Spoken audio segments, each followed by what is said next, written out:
Friends, ఇప్పుడు నేను చెప్పబోయేటువంటి సమాచారం చాలా జాగ్రత్తగా వినండి. అలాగే మీకు తెలిసిన ఫ్రెండ్స్ కూడా చేరవేయండి. వీలైనంత ఎక్కువ మందికి ఈ సమాచారాన్ని ఫార్వర్డ్ చేయండి. ఎంత ఎక్కువ మంది తెలుసుకొని అది గవర్నమెంట్ వరకు చేరితే అంత మంచిది. ఇంతకీ మ్యాటర్ ఏమిటో మనం చూసుకున్నట్లయితే, ప్రస్తుతానికి బయట దేశాల్లో ఎవరైతే ఉంటారో అలాంటి వారు సంపాదించిన డబ్బులతో కొంత బంగారం తీసుకొని ఇంటికి వెళ్ళాలని చెప్పేసి అనుకుంటూ ఉంటారు. ఇంటికి వెళ్ళేటప్పుడు బంగారం తీసుకెళ్తారు. అయితే మన ఇండియన్ గవర్నమెంట్ దానికి కొన్ని నిబంధనలు పెట్టింది. మీరు బయట దేశాల్లో 6 నెలల కన్నా ఎక్కువ రోజులు అనుకున్నట్లయితే ఇంత బంగారం వరకు మాత్రమే తెచ్చుకోవచ్చు. గతంలో ఉన్నటువంటి రూల్ ఏమిటి? మగవాళ్ళు అయితే కనుక 20 గ్రాముల బంగారం, లేదు 50,000 రూపాయలకి సమానమైనటువంటి బంగారం. ఆడవాళ్ళు అయితే కనుక 40 గ్రాముల బంగారం, లేదంటే 1,00,000 రూపాయలకి సమానమైనటువంటి బంగారం అని చెప్పేసి అన్నారు. అది ఎప్పుడో పెట్టినటువంటి రూల్ అది. సో అది ఇప్పటికీ అలాగే కొనసాగుతూ ఉంది. అయితే ప్రస్తుతానికి బంగారం రేట్లు విపరీతంగా పెరిగిపోయాయి. మనందరికీ ఆ విషయం తెలుసు. 1 గ్రాము బంగారం ధరే 10,000 రూపాయలు పైన ఉంది ప్రస్తుతానికి. సో మగవాళ్ళకి 50,000 రూపాయలు అంటే 5 గ్రాముల కన్నా తక్కువే బంగారం తీసుకెళ్ళడానికి కుదురుతుంది మనకి. అంటే అన్ని ట్యాక్సులు గీక్సులు అన్నీ కలిపితే ఒక 4 గ్రాముల బంగారం తీసుకెళ్ళచ్చు మనం. అంటే వాళ్ళు చెప్పినటువంటి లెక్కల ప్రకారం 20 గ్రాములు తీసుకెళ్ళాం కదా, 50,000 రూపాయలు లేదంటే 20 గ్రాములు అన్నారు. అంటే అప్పుడు బంగారం రేటు ఆ విధంగా ఉండేది కాబట్టి ఆ ధరలు అప్పుడు నిర్ణయించారు. ఆడవాళ్ళకి వచ్చేటప్పటికి అప్పుడు 20 గ్రాములు, 40 గ్రాములు లేదంటే 1,00,000 రూపాయలు అనేసి అన్నారు. కానీ ఇప్పుడున్నటువంటి ధర ప్రకారం 10 గ్రాములు కూడా రాదు వాళ్ళకి, ఒక 9 గ్రాములు ఏమో వస్తుంది. సో 9 గ్రాముల బంగారం మాత్రమే తీసుకెళ్ళాలి. లేదండి మగవాళ్ళకి 20 గ్రాములు, ఆడవాళ్ళకి 40 గ్రాములు కదా, అంత తీసుకెళ్తాము అనేసి అంటే ఆ మ్యాటర్కే వస్తాను ఇప్పుడు నేను. ఈ విధంగా తీసుకెళ్ళడం వల్ల ప్రస్తుతానికి లాభపడుతున్నది ఎవరు అనేసి అంటే, ఇంత డబ్బులు పెట్టి కొన్నటువంటి మనమైతే కాదు కానీ కస్టమ్స్ అధికారులు లాభపడుతున్నారు.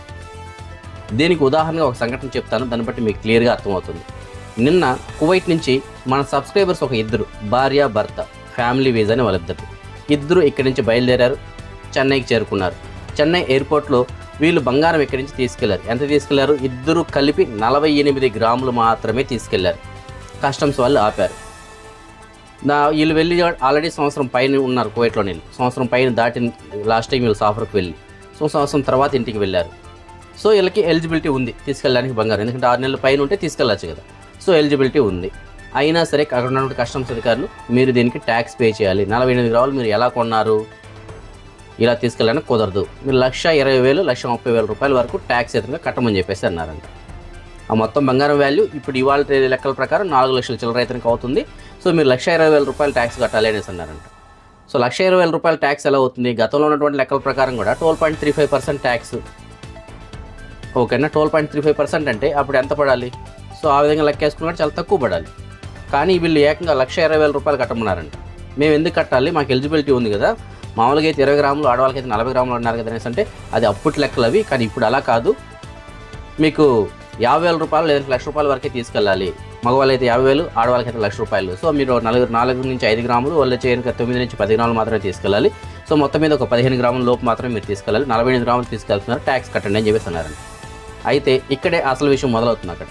సో ఈ కస్టమ్స్ వాళ్ళు ఏం చేస్తున్నారంటే అక్కడ బేరసారాలు మొదలు పెడుతున్నారు. వాళ్ళు ఒక బ్యాచ్ లాగా ఉంటారు అక్కడ. ఫస్ట్ పట్టుకున్న వ్యక్తి వచ్చి ఇంత కట్టాలని చెప్పేసి అంటాడు.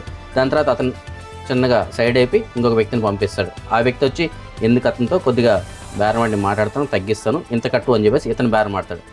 ఇతను పక్క జరుపుకున్న తర్వాత 3వ వ్యక్తి వస్తాడు. వాళ్ళందరితో కాదు, ఎందుకు ఊరికే నువ్వు ఇక్కడ ఈ విధంగా చేసుకున్నావు అంటే నీ బంగారాన్ని సీజ్ చేసేస్తారు, ఏదో ఎంతో కొంత డబ్బులు కట్టేసుకుని వెళ్ళిపో. అయితే కువైట్ దినార్లు కట్టమని చెప్పేసి డిమాండ్ చేస్తున్నారంట. ఇండియా డబ్బులు ఇస్తామంటే వద్దు, ఇండియా డబ్బులు మేము తీసుకోం, మాకు కువైట్ డబ్బులే కావాలి, కువైట్ దినార్లే ఇవ్వండి అని చెప్పేసి అంటున్నారంట. వాళ్ళ పిచ్చి కాకపోతే కువైట్ నుంచి వెళ్ళిన వాళ్ళు కువైట్ డబ్బులు తీసుకుని ఇండియాకి ఎందుకు వెళ్తారు? డబ్బులు మొత్తం బ్యాంకులో వేసుకుని ఇంటికి వెళ్తారు, కానీ కువైట్ డబ్బులు ఇక్కడి నుంచి ఇంటికి క్యారీ చేస్తారు ఎవరైనా? ఏదో వచ్చేటప్పుడు ట్యాక్సీ డబ్బులతో పాడు ఒక 5 దినాలు 10 దినాలు అని తీసుకెళ్ళచ్చు. కానీ వాళ్ళు ఏకంగా 100 దినాలు 120 దినాలు కట్టమంటున్నారంట. అంత డబ్బులు ఎవరిని ఇక్కడి నుంచి తీసుకెళ్తారా? ఒకసారి ఆలోచించండి. సో దినార్లు కట్టండి అని, అది కూడా డిమాండ్ అంట, దినార్లు మాత్రమే కట్టమని. మీరు ఇండియా డబ్బులు కట్టేడుకుంటే 1,20,000 కట్టండి, దినార్లు అయితే కనుక ఒక 120 దినాలు కట్టండి అని చెప్పేసి అన్నారంట. 100 నుంచి 120 దినాలు కడితే సరిపోతుందని చెప్పేసి అన్నారంట. ఆఖరికి వీళ్ళు చేసేదేం లేక వేరే వాళ్ళని అడిగి వాళ్ళని తీసుకొని మొత్తం మీద ఒక దినార్లు అయితే కట్టారు.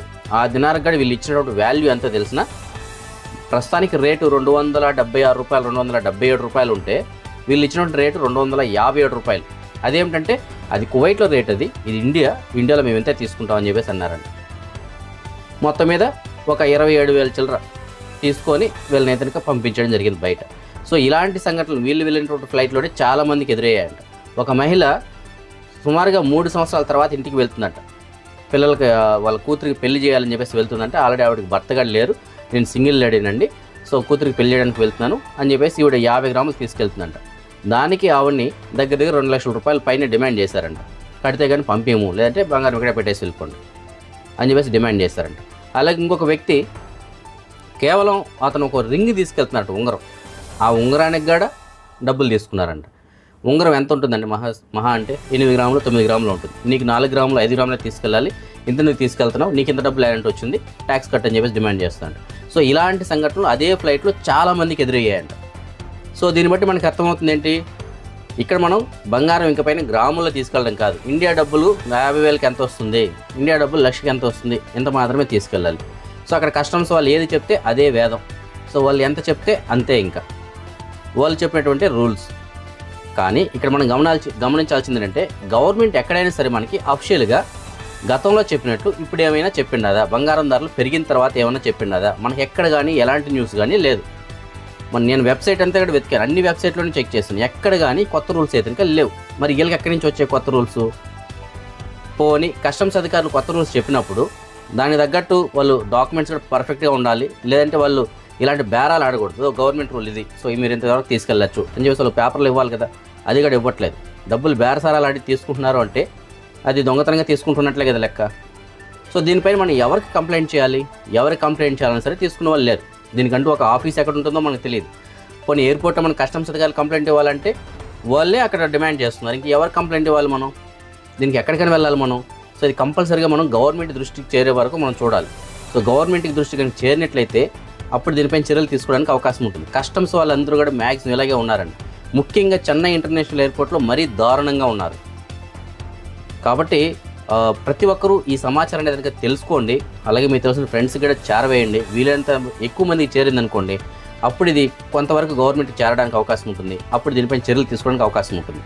ఇంకొక సలహా ఏమిటంటే, మనం ఎవరైనా సరే చెన్నైకి వెళ్తే చెన్నై ఇంటర్నేషనల్ ఎయిర్పోర్ట్లో మనం వెళ్ళేటువంటి ట్యాక్సీ కానీ మనకు కానీ వాళ్ళు ఇచ్చేటువంటి వాల్యూ ఎలా ఉంటుందంటే, ఏదో ఒక ఏమంటారంటే ఒక ఖైదీని ఒక బానిసలాగా చూస్తే ఎలా ఉంటుందో అలా చూస్తారు మనల్ని అక్కడ ఎయిర్పోర్ట్లో. ఒక గౌరవం కానీ ఏమి కానీ ఉండదు అక్కడ. మీరు గమనించండి కావాలంటే. ఆంధ్ర వాళ్ళంటే ట్యాక్సీ కూడా అక్కడ ఆపడానికి లేదు, ఎక్కడో ఆపుకోవాలి, అక్కడికి నడిచి రావాలి. వెళ్ళేటప్పుడు కూడా మన లగేజ్ మొత్తం తోసుకొని మళ్ళీ ఎక్కడో ఆ బండి ఆపింటే అక్కడికి వెళ్ళాలి. అక్కడ ఓన్లీ తమిళనాడు వాళ్ళకి మాత్రమే అలా ఉంటాయి, మనం ఉండడానికి లేదు, మన ట్యాక్సీలు రావడానికి లేదు. అలాగే ఈ కస్టమ్స్ వాళ్ళు ఈ విధంగా వేధింపులు ఒకటి. సో ఈ విధంగా ఆంధ్ర వాళ్ళు అంటేనే చాలా చిన్న చూపు చూస్తున్నారు. కానీ మనకు ఇంకో దారి లేక మనం అక్కడికి వెళ్తున్నాం. మన ప్రభుత్వాలు ఇప్పటికైనా సరే కళ్ళు తెరుచుకొని మన ఏపీలో ఇంటర్నేషనల్ ఎయిర్పోర్ట్ ఇప్పుడు తిరుపతిని ప్రకటించినారు కదా, దాన్ని ఎందుకు అమలు చేయట్లేదు? తిరుపతిలో ఇంటర్నేషనల్ ఫ్లైట్స్ దిగాయి అనుకోండి, మనం ఒకరిపైన ఆధారపడాల్సిన అవసరం లేదు, రాయలసీమ వాసులకి. అలాగే విజయవాడలో కూడా ఫుల్ ఫ్లెడ్జెడ్గా చేయండి, హైదరాబాద్ పైన ఆధారపడాల్సిన అవసరం లేదు కదా, ఇక్కడ దిగుతారు కదా. సో ఈ విధంగా ఇంటర్నేషనల్ ఎయిర్పోర్ట్స్ అనేవి మన తెలుగు రాష్ట్రాల్లో మనకంటూ ఉంటే బయట రాష్ట్రాలపైన ఆధారపడాల్సిన అవసరం లేదు. అక్కడ అధికారులతో మనం ఈ విధంగా వారి దగ్గరలో మనం చీప్ అవ్వాల్సిన అవసరం కూడా ఉండదు. వాళ్ళు ఎంత చీప్గా చూస్తున్నారంటే అంత చీప్గా చూస్తున్నారు. సో ఏదైనప్పటికీ నేను చెప్పొచ్చేది ఏంటంటే, ప్రస్తుతానికి ఎవరైనా సరే బయట దేశాల నుంచి ఇండియాకి వెళ్తున్నట్లయితే కనుక మీరు తీసుకెళ్ళినటువంటి బంగారం గ్రాముల్లో మీరు క్యాల్కులేట్ చేసి మాత్రం గతంలో ఉన్నటువంటి లెక్కల ప్రకారం తీసుకెళ్ళకండి. ఇప్పుడున్నటువంటి లెక్కల ప్రకారం 50,000 రూపాయలు లేదా ₹1,00,000 ఇది మాత్రం గుర్తుపెట్టుకోండి. కొత్త రూల్స్ నేను ఇంకా అన్నీ సెర్చ్ చేసి మరిన్ని వెబ్సైట్స్ వెతికి ఇంకేదైనా దొరుకుతుందేమో చూస్తాను. ఇప్పటి వరకు అయితే మాత్రం మగవాళ్ళకి 5 గ్రాములు, ఆడవాళ్ళకి 10 గ్రాములు అంతే, ఇంతవరకే మనం అనుకోవాలి. ఎందుకంటే ప్రస్తుతానికి 50,000 అంటే గ్రాము 10,000 ఉంది ఇండియాలో. ఇది చెన్నై ఎయిర్పోర్ట్లో జరిగే మోసము, భయంకరమైన మోసం చేస్తున్నారు కస్టమ్స్ అధికారులు. అసలు మోసం అంటే ఒకనాటి మోసం కాదు, అంత భయంకరమైన మోసం చేస్తున్నారు. మేము కనీసం ఫ్యామిలీ వస్తా అంటే ఫ్యామిలీని 45 గ్రాములు మా దగ్గర బంగారు ఉంటే అంత చెక్ చేసి స్కాన్ చేసి బ్యాగ్ని చెక్ చేసి మంచి అంత స్కాన్ చెక్ చేసి 45 గ్రాములు బంగారు ఉంటే 45 గ్రాములు పట్టుకుని ఇద్దరు మీద ఫ్యామిలీ మీద 45 గ్రాములు బంగారు ఉంటే 45 గ్రాములు కూడా తేకూడదు రూల్స్ ప్రకారం. వాళ్ళ రూల్స్ ప్రకారం ఏదో ఒక 2 గ్రాములు 3 గ్రాములు తేవాలా. ఏంటి సార్ మేము అడిగాము, ఏంటి సార్ మేము 45 గ్రాములు మా ఫ్యామిలీకి ఎలిజిబుల్ కదా సార్ అంటే, లేదు ఎలిజిబుల్ అని ఎవరు చెప్పారు, అంత మీ రూల్స్ మీ ఇష్టమా, నేను చెప్పింది రూల్ ఏడా, మేము మాకు తెలిసిన నీకు తెలిసిన రూల్స్ అని చెప్పి వాళ్ళ ఇష్ట ప్రకారం ఎట్లంటే అట్లా అంటే రెస్పెక్ట్ లేకుండా మాట్లాడము. మనల్ని ఏమైనా మాట్లాడితే నీకు తెలుసా ఇది మనం ఎదురు మనం భయపెట్టుకోవడం, మమ్మల్ని ప్యాసింజర్ని ఒక భయపెట్టడం, ముందుగానే భయపెట్టాలని నువ్వు ఎక్కువ మాట్లాడి బాగా సీజ్ చేస్తాము అని చెప్పి ఒక మనల్ని లేదా ముందుగానే ఒక భయభ్రాంతులకు గురి చేస్తారు. ముందుగానే మనం ఒక భయభ్రాంతులకు గురి చేసి ఇది చేస్తారు. ఇది చేసి బంగారం దగ్గర హ్యాండ్ ఓవర్ చేసుకొని నువ్వు ఫస్ట్ పట్టుకునే వాడు పక్క పోతాడు, మళ్ళీ రెండో వాడు వస్తాడు, మొత్తం 7 మంది బ్యాచ్ వాళ్ళు. రెండో వాడు వచ్చి ఎందుకు రక్తం నీకు తలనొప్పి, నువ్వు ఒక యంత్రం నీ దగ్గర ముందు అడుగుతాడు, నీ ఏ ఊరు ఎంత డీటెయిల్స్ అడుగుతాడు. మనం చెప్పినా అనుకో, నువ్వు ఇప్పుడు కడప పోయి వచ్చేది, నువ్వు మెడ్రాస్కి వచ్చేది పోయేది, నీకు అంత ఖర్చులు ఎక్కువ కదా, యంత్రం నీ దగ్గర అడుగుతాడు ముందు డబ్బు. నీ దగ్గర ఇండియా డబ్బు ఎంత ఉన్నది, దినార్ డబ్బు ఎంత అడుగుతాడు. మనల్ని అడుగుతాడు, అంటే మన దగ్గర ఎంత వాడికి అవసరమా, మనల్ని అడుగుతాడు. అడిగితే మనం లేదు సార్ నా దగ్గర ఎంత ఉంటుందా, అంత కుదరదు, అది దినార్లు అయితే నువ్వు చెప్పు, నీ దగ్గర దినార్లు ఉన్నట్టుకంటే ఒక 150 దినాలు కట్టేసుకో, అంటే 100 చూడు లాస్ట్కి నేను మారుతాను అని పక్కన అంటాడు. మళ్ళీ ఒకడు 3 వస్తాడు, ఎందుకు అసలు నీకు తలనొప్పి, నువ్వు ఇబ్బంది పడతావు, నేను చీజ్ చేస్తారు, నేను ఇది చీజ్ చేసి ఇబ్బంది పెడతాను, మళ్ళీ ఇబ్బంది పడతావు అని 3 మనల్ని భయపెడతాడు. మళ్ళీ చీజ్ చేసి నేను ఇబ్బంది పడతారు, నువ్వు అదేదో ఇంత కట్టేసుకోబో, ఇప్పుడు 700 సెటిల్ చేసుకోబో, మళ్ళీ ఇబ్బంది పడతావు, మళ్ళీ కట్టాలంటే మళ్ళీ ఇబ్బంది పడతావు, మళ్ళీ ఛార్జీలు ఎన్ని ఎక్స్ట్రా చేస్తారు, నీకు ఎక్స్ట్రా ఛార్జెస్ ఎన్ని ఉంటాయి, రూల్స్ ఎన్ని చేస్తారు నీకు మళ్ళీ బంగారం మేము దగ్గర పెట్టుకునే కూడా మేము ఛార్జ్ చేస్తాము, ఎన్ని రూల్స్ ఉంటాయి, నువ్వు ఇబ్బంది పడతావు, నువ్వు అదే ఇప్పుడు ఇంత సెటిల్మెంట్ చేసుకోబో, నీ దగ్గర ఎంత ఉంటే అంత కట్టేసుకోబో అని 3 వచ్చి బేరం ఆడతారు. మళ్ళీ మన దగ్గరికి వచ్చి నీ దగ్గర డబ్బు ఎంత అడుగుతాడు, మళ్ళీ ఇండియా డబ్బు ఎంత డబ్బు ఎంతైతే కట్టగలుగుతా ఉంటాడు, మళ్ళీ మనకి ఛార్జ్ చేస్తారు, మళ్ళీ ఎంతైతే కట్టగలుగుతావు అని మనతో చెప్పుకుంటాడు. లేదు సార్ 10,000 ఒప్పుకొని కూడా ఒప్పుకోరు, నీ బంగారు చీజ్ చేస్తారు, నువ్వు అట్లీస్ట్ కనీసం 70,000 కట్టాలి, ఇండియాకి అయితే 1,50,000 మేము వేసేది పైన 70,000 కట్టాలా అని ఒకడు అంటాడు. మనం ఒకడు వచ్చి నీ దగ్గర దినాలు ఉంటే నేను మాట్లాడతా చెప్పు, దినాలు కట్టేసుకోబో, తక్కువ పడుతుంది నీకు, అంత దినాలు అయితే ఒక 150 నుంచి 100 నుంచి 150 దినాలు లోపల ఉంటుంది, దినాలు కట్టేసుకోబో అని ఒకటి బేరం ఆడతాడు. దినాలు అయితే ఒక రేటు, ఇండియా డబ్బు అయితే ఒక రేటు, రెండోది వచ్చేసి ఇండియా డబ్బు మళ్ళీ ఏదన్నా సార్ నా దగ్గర ఇండియా డబ్బు నాది దినాలు లేదు అంటే అలా ఇండియా డబ్బు మేము గడుచుకోము, మాకు దినాలే కావాలా అని మళ్ళీ ఇట్లా రకరకాల మోసం జరుగుతుంది. మెడ్రాస్ చెన్నై ఎయిర్పోర్ట్ లో భయంకరమైన మోసం జరుగుతుంది. ఒక్కనాటి కస్టమ్స్ అధికారులు ఒక్కనాటి మోసం చేయాలి ప్యాసింజర్స్ ని. ఆ అమాయకులను కూడా అమాయకులు ఎవరైతే ఉంటారో వాళ్ళు మాత్రం ఆపుతున్నారు. అమాయకులను ఎవరిని బాగా తెలిసినోడు ఇదిగా ఉన్నాడు వాళ్ళని ఆపడం లేదు, అమాయకులు మాత్రం వాళ్ళను చిన్న ఆపేది.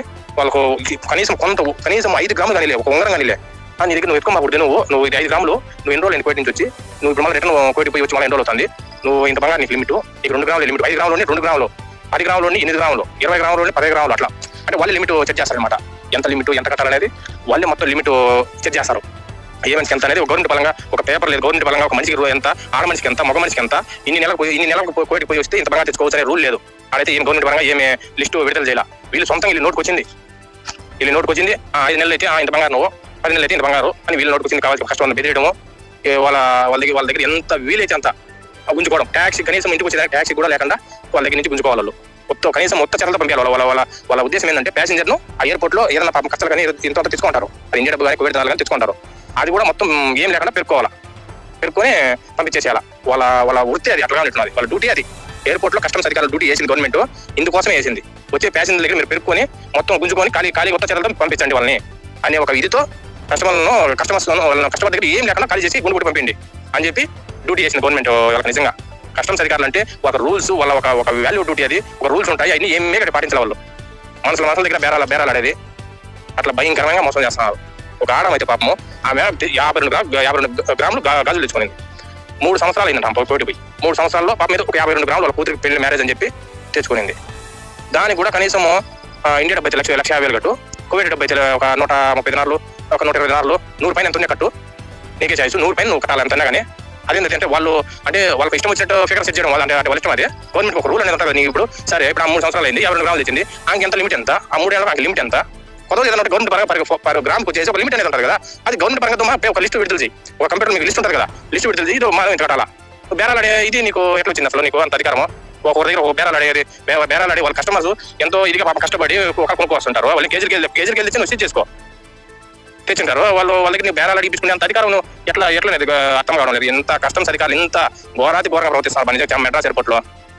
ఇంత ఘోరం అంతలో అసలు ఎక్కడ లేదు ప్రపంచంలో.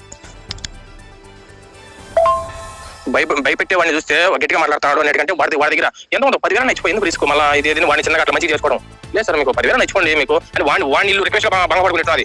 ఏది గట్టిగా మాట్లాడేవాడు, గట్టిగా ఏదైనా రూల్స్ తెలిసినోడు అయితే వీళ్ళు వాడికి చేస్తారు, రిక్వెస్ట్ చేసుకోవడం. సార్ లేదు సార్ 10,000 కట్టాలా, మీకు కొద్దిగా ఎక్స్ట్రా ఉంది, వాడిని రిక్వెస్ట్ మాట్లాడారు. ఏదైనా మెత్తగా సార్ ఏదైనా భంగపడుకుంటారు కదా భయపడి, వాడిని అయ్యో లక్షలు అడుగుతారు అని ఏదైనా వాడు రూపాయి భయపడు మెత్తు ఇట్లా ఉన్నాడు అనుకో, వాడిని లక్షలు అడుగుతున్నారు ఒకేసారి. నేను తెచ్చుకోవాలా, లాంటి నీ చేస్తాము, లాంటి నీ ఇబ్బంది, నువ్వు ఇంకా బంగా నీకు రాదు అని పూర్తిగా భయపెట్టేస్తున్నారు. భయంకరమైన మోసం చేస్తారు కస్టమ్స్ అధికారులు చెన్నై ఎయిర్పోర్ట్ లో.